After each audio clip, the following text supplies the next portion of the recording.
algunas aportaciones de los católicos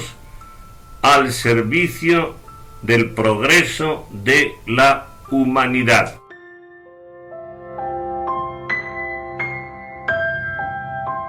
Redención de cautivos. Seres humanos privados de su libertad y obligados a servir a sus captores de formas generalmente muy penosas, los ha conocido siempre nuestro mundo. Lo que no siempre se ha conocido es la creación de instituciones dedicadas al socorro de esos cautivos esclavizados, como son las que aquí vamos a presentar. Y bueno será comenzar corrigiendo un error muy común,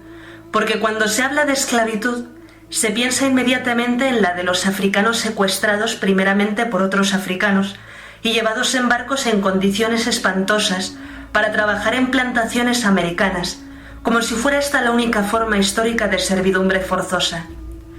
No es verdad en absoluto.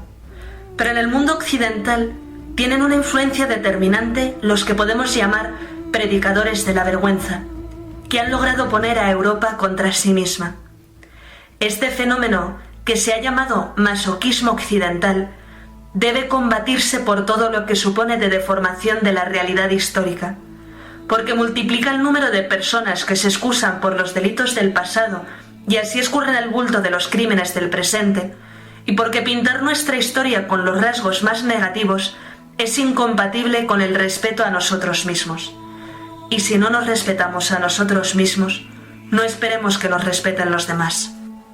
Pues para este empeño cultural, pocos recursos mejores que recordar la esclavitud de los blancos secuestrados por los piratas berberiscos ubicados en las ciudades de Argelia, Túnez y Libia,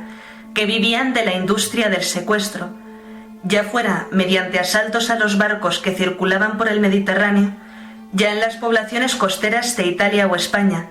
aunque hubo también ataques similares en Irlanda e Inglaterra. Hay constancia de la llegada a la lejanísima Islandia de estos piratas islámicos que en 1627 capturaron allí a unas 400 personas.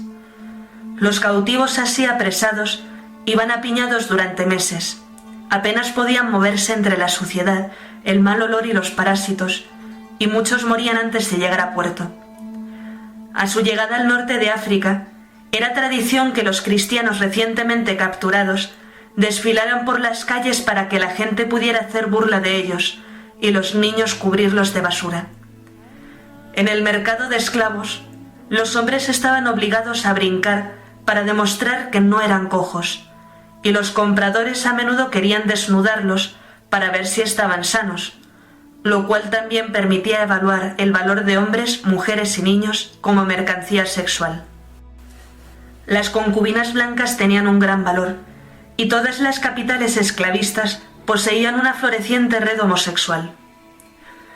Los secuestradores que esperaban hacer dinero rápido con un gran rescate examinaban los lóbulos de las orejas para encontrar marcas de perforación, lo cual era indicio de riqueza. También era habitual examinar las manos de los cautivos para ver si tenían callosidad, ya que las manos suaves indicaban una vida de facilidad y riqueza, y por lo tanto, potenciales beneficios en forma de un gran rescate. El estado de los dientes de un cautivo era indicativo de su salud, para ver si podía sobrevivir a un régimen esclavista duro que se caracterizaba también por los castigos más crueles ante el más mínimo atisbo de rebelión, como por ejemplo los azotes en las plantas de los pies. Aunque el trabajo como remeros en las galeras era considerado como la peor de todas las condenas en vida.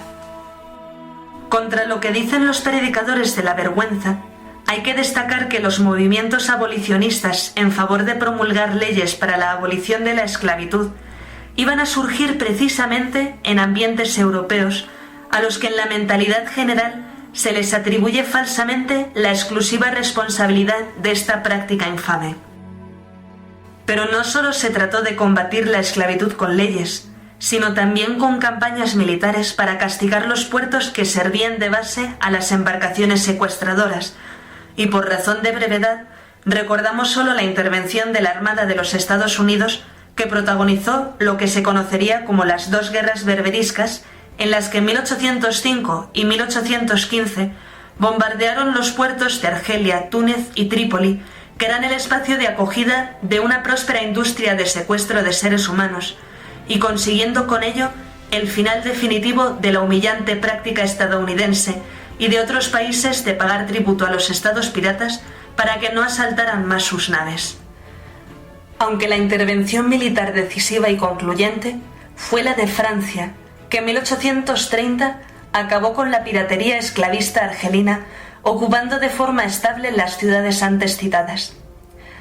Así desaparecieron del Mediterráneo aquellas siniestras naves cuyo carácter islámico se veía reflejado en los nombres que ostentaban,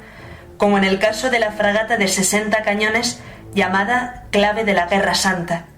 o la corbeta de 36 cañones llamada Objeto de la Protección Divina, o el bergantín de 16 cañones llamado Las Gracias de la Vía de Salud, o la goleta de 24 cañones llamada Victoria del Islamismo. Pero mucho más antiguas, exigentes y peligrosas que estos movimientos legislativos o militares son algunas de las principales iniciativas que aparecieron en el mundo cristiano con la finalidad de ayudar y, cuando era posible, liberar o redimir a los fieles sometidos a la esclavitud, encadenados al remo de una galera o de otras muchas maneras. El escenario geográfico de las citadas campañas militares fue también el de esta heroica actividad redentora, la costa de Berbería. ¿Se puede además precisar el momento histórico temporal en que nació esta inicua práctica esclavista? La verdad es que no hay base documental para ello,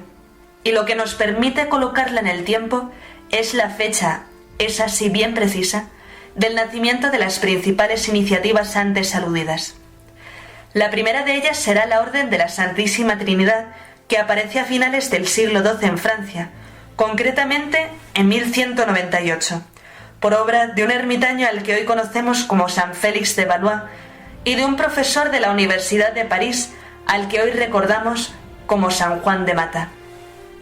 Por tanto, ya en fecha tan remota como el año de 1198,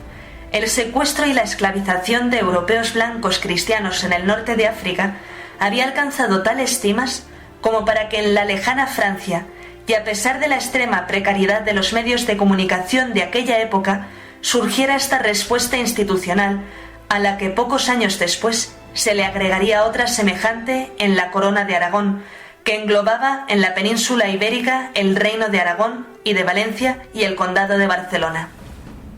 Se trataba de la Orden de Nuestra Señora de la Merced y la Redención de Cautivos, cuya aparición histórica está fechada el 10 de agosto de 1218 en Barcelona.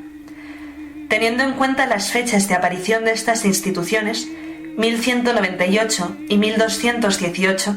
se puede afirmar con seguridad que hubo muchos más europeos esclavizados por los musulmanes que esclavos negros enviados a América.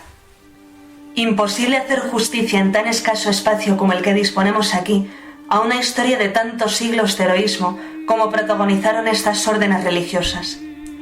Solo recordar que con ocasión de su nacimiento se generalizó entre los cristianos la costumbre de destinar en sus testamentos sumas aplicadas a la redención de cautivos.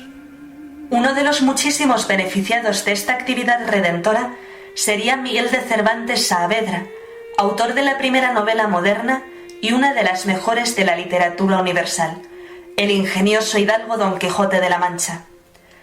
Cervantes combatió como soldado en la batalla naval de Lepanto, y a su regreso a España, la nave en que viajaba fue asaltada por piratas berberiscos, que le llevaron preso a Argel, donde estuvo preso casi 5 años, donde protagonizó hasta 4 intentos fallidos de evasión, y donde fue finalmente liberado, junto con otros 186 cautivos, gracias a las gestiones de 2 frailes trinitarios, Fray Juan Gil y Fray Antón de la Bella. A la llegada a España del grupo de liberados, y siguiendo la costumbre, formaron una procesión desde el convento trinitario hasta la catedral, portando el escapulario trinitario que los identificaba ante miles de personas que presenciaban el paso del cortejo como cautivos liberados por la Santísima Trinidad. Quizá el aspecto más llamativo, tanto de trinitarios como mercedarios, era el voto o promesa de quedarse ellos mismos en lugar de un esclavo cristiano como garantía o fianza de que en un futuro próximo se pagaría por él el importe económico del rescate, y así poder liberarlo del cautiverio y del peligro de renegar de la fe. Sirva como recuerdo y homenaje a todos estos héroes el del mercedario San Serapio Scott, de origen irlandés, aunque nacido en Londres en 1179, que fue primero militar, acompañando a su rey Ricardo Corazón de León a la Tercera Cruzada, pasando después a España, donde combatiría a las órdenes del rey Alfonso VIII de Castilla. Tuvo entonces ocasión de conocer al fundador de la Orden de la Merced, San Pedro Nolasco, y de pedirle el ingreso en la orden por él fundada, en la que entró a los 43 años de edad. Siendo ya fraile mercedario, participó en varias expediciones para liberar cautivos, y en la última se quedó como parte de pago para la liberación de algunos cautivos, pero el dinero para su rescate no llegó a tiempo. En venganza, el 14 de noviembre de 1240, fue martirizado por los sarracenos, quienes le ataron a una cruz en forma de aspa y le sometieron a atroces torturas hasta que murió. Concluimos el tema dedicado a estas instituciones creadas para la liberación de los cautivos. Y como ni física ni mentalmente podemos mirar a dos sitios a la vez, en vez de desparramar la atención, dirijámosla preferentemente a estos héroes, en gran parte desconocidos, que nos muestran a qué altura moral puede llegar el hombre.